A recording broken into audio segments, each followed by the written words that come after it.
The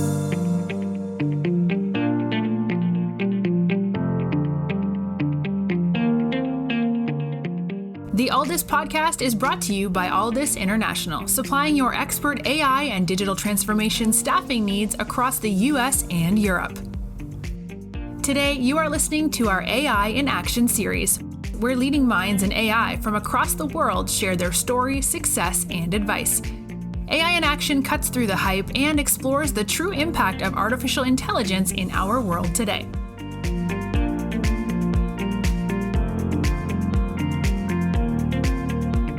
You're listening to AI in Action. I'm your host, JP Valentine. Our guest today is Audrey Smith. Audrey is the COO at MLtwist. Audrey, welcome to the show. Thank you, John Paul. Thank you for having me. It's a pleasure to be here today. Yeah, we're delighted to have you. So, Audrey, let's start with yourself, please. Could you give us a bit of an overview of your background in technology from where you got started, some of the roles you've held along the way, and take us up to today as the COO of MLtwist? I am actually a non-technical person who joined the AI industry 8 years ago when I moved to the Silicon Valley. I'm French, as you can hear. I was actually an in-house lawyer in France, then moved to the UK, worked in compliance, so nothing to do with AI. And then when I moved to California 8 years ago, I really started looking into AI because I've always been passionate about it. And I learned about how it works on the data preparation side of things. How do you create the labeling on the data that's going to be injected in the algorithm for a lot of different projects? I got lucky enough to work on projects at Google, a lot of different projects from user experience to also GDPR compliance. Then I moved to Amazon, where I stayed for a while, working again on a lot of different projects. That has been a great school to me. I learned so much over there, working on a lot of different data format from audio, video, image, and text. Then moved to Labelbox, where I had the data labeling operation team for 2 years. And then I moved to MLtwist a year ago, basically doing the same thing, helping customers with their data labeling project and making sure they get the high quality data they need for their machine learning models. Amazing. Thank you so much for the background and great to learn about your entry into the world of AI. And you've already worked at some of the most prestigious and well-known organizations, as you mentioned, with Google and Amazon. But you're now the COO of MLtwist. So tell us all about MLtwist as a business, who you are, what you do, what the mission of the business is, and then we can talk about what you're doing for your customers on a day-to-day basis. So MLtwist is quite young. My co-founder founded MLtwist 2 years ago, and I joined a year ago. And it happened after he came to the realization that the data preparation ecosystem was very overcrowded. There are a lot of tools out there on the market, literally a new tool every other month coming, and they're all good in some ways. But when you're an AI company, as you can imagine, working on your specific project for machine learning, it's very confusing to look at all those tools, not knowing which one is going to be the best one for your own use case. So MLtwist is not about reinventing the wheel. It's about making sense of this data preparation ecosystem. We are trying to unify it and give as much transparency as possible to AI companies so that they can make the right choice. Obviously, when they log in into the MLtwist platform, they will be able to have a fully integrated and automated workflow that's going to help them select the right tool, test the right tool, but also choose the right workforce to label their data, and then get the output in the format that they want to have. So there is a portion of it that is also about reformatting the data, and that is not super sexy. Not a lot of companies want to tackle that issue, but we think it's very important to be able to help the customers also in some way there. And we have two different options. We can be DaaS, so data as a service. Companies can come to MLtwist and just give us their data, let us know what they want to do with their model. And then from there, we're going to pick and choose the right tool and then act as a project manager to deliver the data to them the way they want it. Or we can be SaaS, software as a service. And in that case, they log in into the platform and they will be able to do the entire process themselves. Amazing. Thank you. I want to spend some time talking about both sides there. You mentioned DaaS and SaaS. Could you walk us through a recent project or a customer journey that would demonstrate the benefits of them using your services on a SaaS side, but also then a similar example for SaaS? It'd be great to visualize the customer's problem and how using MLtwist is helping them solve that problem. So it really depends on the mindset of the company we're working with. Some companies, they just don't want to deal with any of that. Data preparation for machine learning is very complex, but also very time consuming, right? And that's not what data science teams want to work on. They want to work on the model. They want to make a model that's going to be great and will perform well. And all the data preparation side is definitely not the sexy part of the business. And they can just decide and explain us what their use case is about, what they want to have in terms of requirements, in terms of quality, in terms of budget, in terms of turnaround time, because they have a deadline to deliver a product on it, like during the year, and they need to get the data out as soon as possible, and so on and so on. And that's really like where the DAS piece is very interesting for them, because they don't take care of any of that. We're going to take over from there, and they're going to get the output they need for their model, and they're going to be able to test their model based on what we deliver. If there are still some issues in certain areas, we can go back and then again redo the entire process and make sure that the quality comes out the way they want, et cetera, et cetera. So that's where you just don't want to put your hands into all of those tiny steps that are like very important, but also very time consuming. And we have a lot of customers like that prefer not to touch that part of the machine learning workflow. And then you have companies that have actually people that are more on the data labeling operation side of things, that have been hired internally and want to manage this piece of the project. They want to be part of the entire journey, and they want to select the right workforce. They don't want to rely on us to do that, even though we're going to do that as well, but they want to be part of it. They want to give us a feedback loop on the quality that we deliver so that we can definitely improve more easily, and so on. To give you examples, we have customers in the defense industry that just don't want to deal with all that part. They just tell us what they want to see at the end of the workflow, and we work towards it, and we give them a sample, we run a pilot with them, and if they're happy with what they see, we just go scale up and then give them as many data points as they need.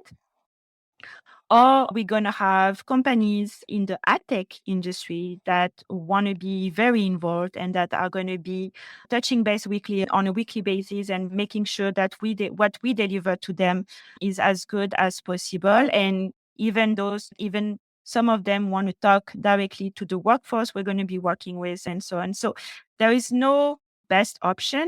It just depends on what the customer wants to do and how they want to go about it. And we want to make sure that we're going to deliver what they want. So understood. I want to spend a bit of time now talking about the team that you've built at MLtwist. You mentioned in your introduction, as a business, you're still relatively young, only founded in the last few years, but you've already managed to bring in some really talented people to work on these complex projects.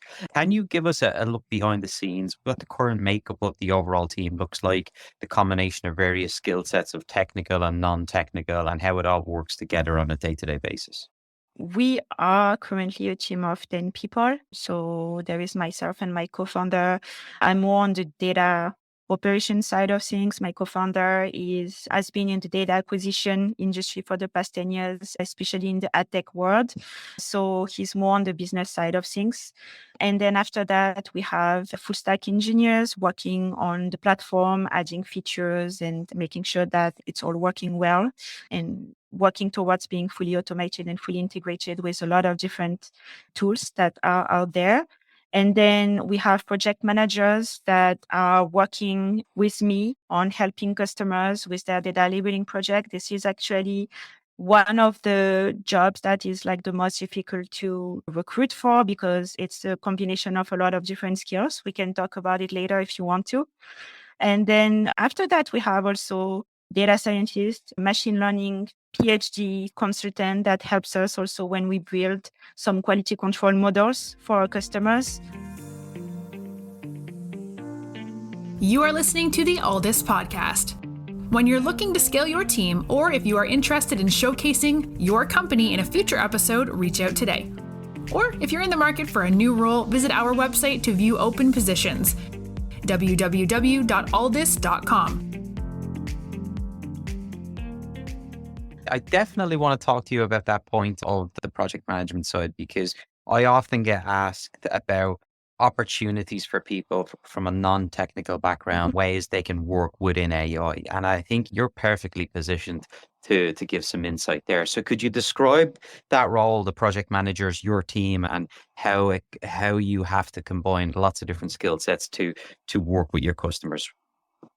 Yeah, definitely. I'm very passionate about that actually. That's something I've been thinking about since I was at Amazon because I was helping with the recruiting side of things, but also at Labelbox when I was building my team. And the same thing is happening here at MLtwist. It's a very interesting role because obviously it's a non-technical role, but you have to understand the technicality of all the data preparation ecosystem. You have to understand what machine learning teams are talking about, why they have those requirements, because you're not only about executing, you're also about recommending for good practices and see how you can help them get a better workflow that's going to be making sure that their models are going to be performing well. So there are three different skills that you need to have when you are in that type of job. You're going to have to be a vendor manager because you're going to be working with all the different workforces that will be labeling the data for your clients. So you're going to be able to make sure that you're going to have a great partnership with them. You want to make sure they are happy and that everything is going well on that side.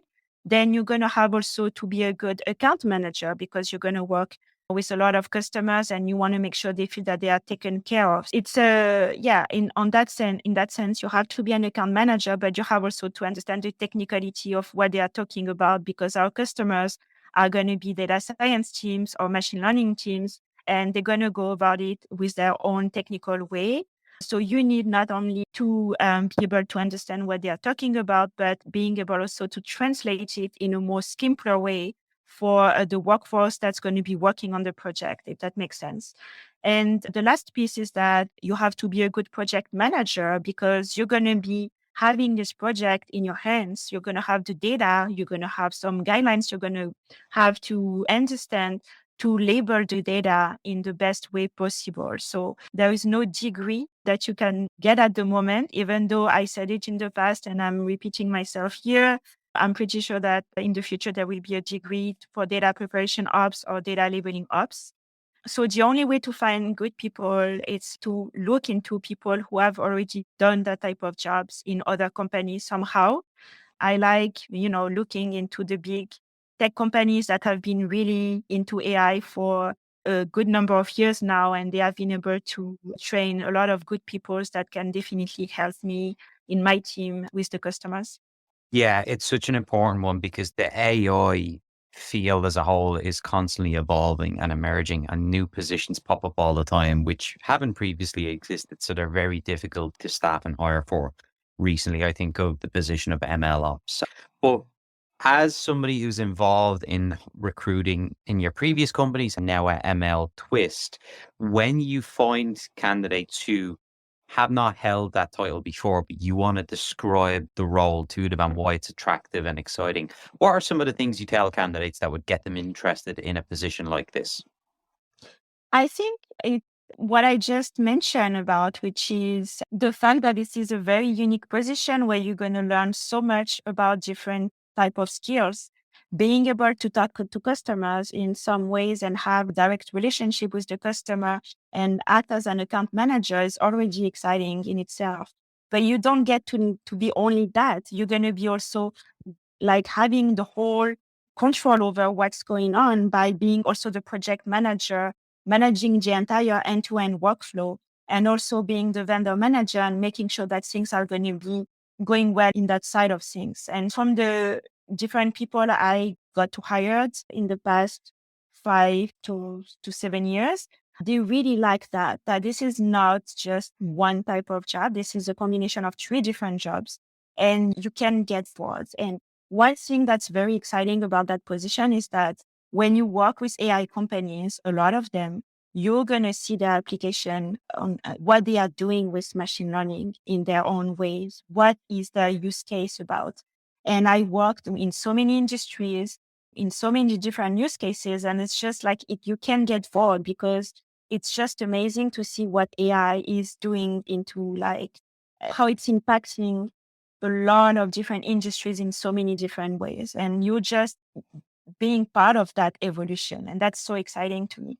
Audrey, I want to spend a bit of time now talking about what's next for MLtwist, what the project roadmap looks like for the next 12 to 24 months, what you guys are working towards, where you're trying to grow the company. Could you give us an oversight of what the next 12 to 24 months are going to look like, both from a customer acquisition perspective, but also the growth of the team and what opportunities there are going to be for people to come and join MLtwist? MLtwist focus right now is to integrate with way more partners. We have already quite a handful of them, but we want to make sure that we touch on all the different tools out there, from synthetic data, data augmentation, but all the different labeling tools out there that can help in a lot of different industries. So the idea is to expand our marketplace and our partnerships with all those tools, but also try to accelerate our customer acquisition rate, because now we feel ready to go after also enterprise companies and offering them services that they don't have at the moment. Basically, if I want to make it short, a lot of enterprise companies are using already a lot of different tools out there, but they are not integrated. And so it's very complicated to communicate from a team to another one, understand what everyone is doing is working on, and also leveraging the knowledge of a team for another one. That's something that we really want to go into, helping enterprise companies get more transparencies and making sense of what they have already built internally by using the MLtwist platform. Final question from me then, Audrey. As someone who's successfully made the transition from non-technical into now a very technical company, overseeing both sides, speaking to an audience of data professionals or people who are interested in the space, what are some of the key things you've learned successfully making this transition? And for anyone interested in making the transition, what can they do to improve their chances? I think it's about going for it. I would have never thought I would end in that type of position myself when I was in France, or even when I was in the UK, for sure. But I just went for it. When I arrived in the Silicon Valley, the energy was so strong and the opportunities were available. And so I decided to give it a shot, even though, like the first few months at Amazon, I was brought on like very technical meetings and I didn't know what they were talking about. I was very confused about what was going on. And then I just decided to deep dive and believe in myself. And I kept going, and it was like obviously very transparent to me what was going on and what I needed to do. So the idea, I think, especially for women, is to not be intimidated by the fact that you're a non-technical person. I think it's really about going after what you want, and you're going to get there eventually. It's just a question of learning on the side, but also asking questions over and over. My boss at Amazon was a PhD in computer vision, and he taught me everything I needed to know on the data labeling operation side of things. So it's just about making sure that you talk and you raise your voice when you have a question, and you just keep at it, and it's going to happen, especially in that type of position where you just need to understand the technicality of things. And you can use your own skills, your business skills, your analytical skills to bring more to the table and be a different asset to a machine learning team. Audrey, thank you so much for coming on and talking to us today. Great to learn about your background. Amazing to hear about what you're doing at MLtwist and creating almost a new profession within the world of AI. It's very exciting. We wish you, the team, and everyone at MLtwist the best of luck in the months and years to come. And we look forward to having you back on the show in a year or two and hearing how everything has progressed from there. Thank you so much. That's great. Thank you so much.